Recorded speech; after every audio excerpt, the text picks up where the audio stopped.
Hello everyone, this is Super Dimensional Bun. Today I'll be reviewing Bandai's Zaku FZ. This is the original 144 scale non-grade version that came out back in 1989. It currently retails for 600 yen, and as you can see, it's an old kit. There's a newer version, the HDUC version, but I got this kit a long time ago. Anyway, let's go ahead and start with the close-ups. So this is a regular grunt head that came with the kit. Kit came in, let's see, 3 colors, I believe. Regular green for like the arms and legs, a darker green for the chest and shoulders, and I can't remember if there was any gray parts or not. Yeah, that was pretty much it. So here's the back. There's a decent amount of detail. Now, as an older kit, you're going to have to paint it to make it look more accurate. This kit came with a few stickers, one being the Xeon emblem.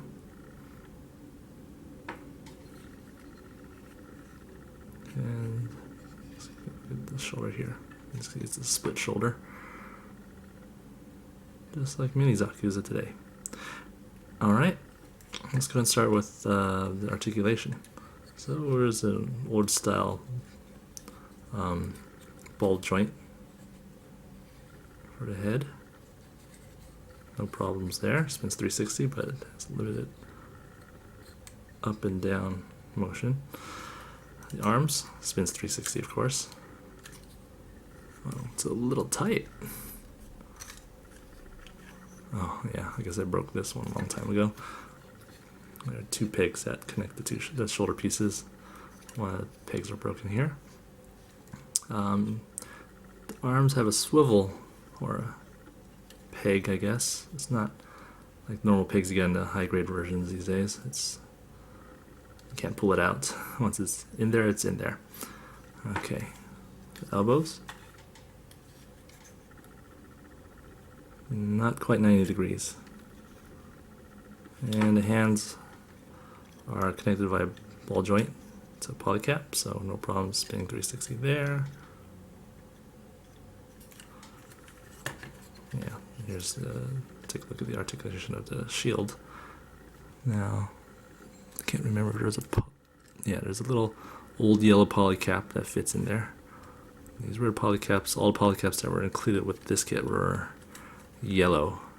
I replaced the ones for the arms because I can't remember if it cracked or not.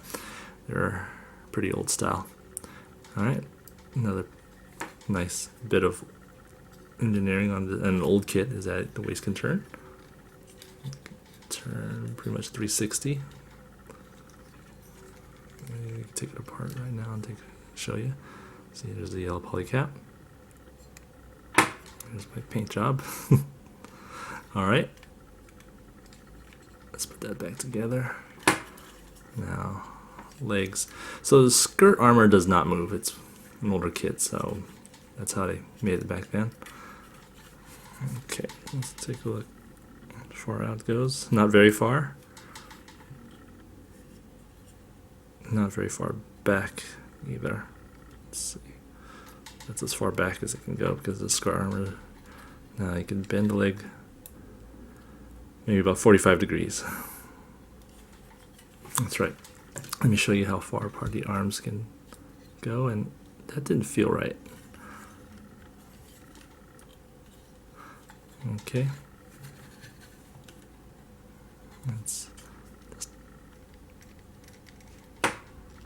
There you go. Goes out a little further than I expected. Anyway. Alright, 80s engineering. Anyway. Okay, and last but not least, the feet. So, can't move too much left and right. But, yeah, or forward or back. This guy can't do too many poses with having its feet firmly placed on the ground. So, but I guess the size of the feet do compensate for that. Now let's take a look at its accessories. So, as I mentioned earlier, there was another head that's included with the kit. It's the commander head, which has more of a helmet look to it, and it's a little taller. These kits come with clear mono eyes. Come on, focus. There you go. Obviously, it's not complete. It's missing the cables, which are right here, which I never attached to it. This was a plastic sprue that came with the kit.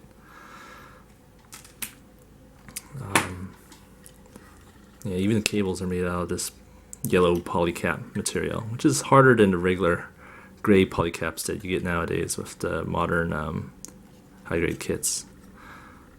Okay, so you got two hands, and let's see, there's the grenade pack on the hip. They don't. Yeah, they do come off individually. It's been a long time since I've ever actually looked at this. Okay, but sadly, there are no other palms on this kit to actually hold these grenades. Now, last but not least, you got a machine gun. The heavy machine gun with the grenade launcher. So, this comes with a trigger hand. Let me go ahead and put that on.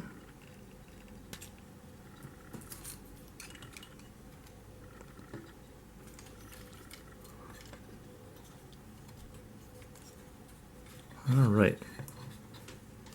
So you get a pretty fairly decent kit. Proportions are a little chunkier than let's say the high grade version. Yeah, I mean, it's an old kit. 1989. I don't think they had the benefits of doing AutoCAD back then. I mean, this kit needs work.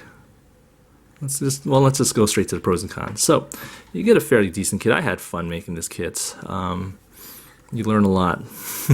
Meaning, I learned a lot building this kit, meaning that I had to do a lot of customizations or basically gluing and painting and whatnot. It's an old kit. There are fewer parts, obviously, so cutting it out and putting it together, just slapping it together would be pretty much a breeze. You could probably do it in an hour.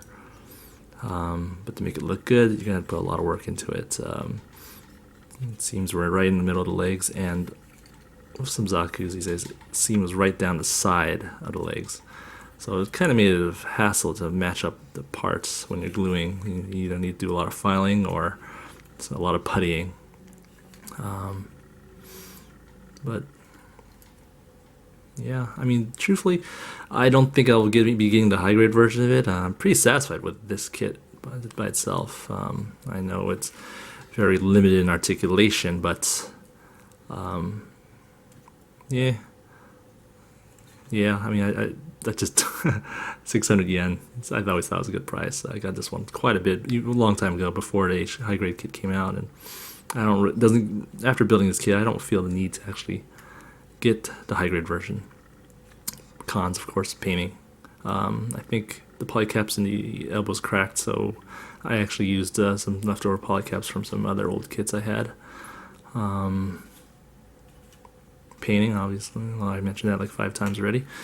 Yeah, just do a quick little comparison. This is the machine gun here, and here is the machine gun that was included with the Rickdom 2, the high grade version. They're the same design, it's supposed to be the same kind of machine gun, but this one's a little smaller. The high grade version is a little smaller, and it lacks the grenade launcher on the tip. I don't think they're transferable, but yeah, that's that. Typically what you see is that the high grade versions usually have bigger weapons, but not in this case. So let's do a quick comparison. Here is my Zaku F2. Obviously this is a high grade version. It's a lot slimmer, more proportional. Actually, I like this one better, to tell you the truth. Yeah, the cables, they go in exactly the same way. You bend the leg, pop it out, or pop it in, whatever way you're doing it. And Let's take a look at size comparison versus Gundam Alex.